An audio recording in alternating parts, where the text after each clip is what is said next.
The U.S. Attorney's Office has spent the last 4 years investigating more than 100 cases in which hair and fiber analysis played a role in convictions.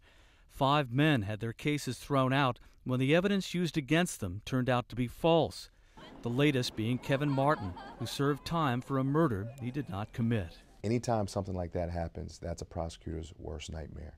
Our job, our mission is to punish the guilty but protect the innocent. And so if innocent individuals have been wrongfully convicted, it's our job to do the right thing. So the U.S. Attorney has designed a unit that will be staffed with a veteran assistant U.S. Attorney who, along with defense attorneys, will look at cases that have developed troubling questions after defendants have been found guilty. Science changes, prosecutors move on. We always want to make sure we're looking at things with an eye towards getting it right. And everyone can make mistakes. Ron Machen says the cases his new team will look at will mostly be serious felonies, violent crimes. Shawn Armburst with the Mid-Atlantic Innocence Project sees no real downside to the plan. It doesn't mean we're not going to have to litigate cases, but what it does mean is that we can have an open dialogue with the U.S. Attorney's Office in cases that we believe there's a compelling claim of innocence.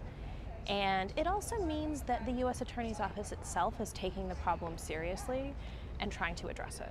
Defense attorney Bernie Grimm says it's a long time coming. It's refreshing if you're going to have a defense attorney.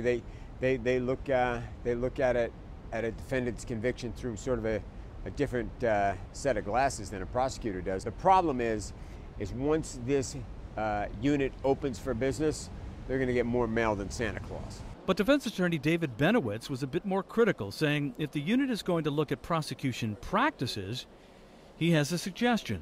What the U.S. Attorney's Office needs to do is to agree to what's called open file discovery, to provide the information about their case to defense lawyers up front, and to provide information called Brady information that shows or tends to show that a defendant is innocent up front and not withhold it. The Conviction Integrity Unit will begin with one prosecutor and grow from there as the cases come in.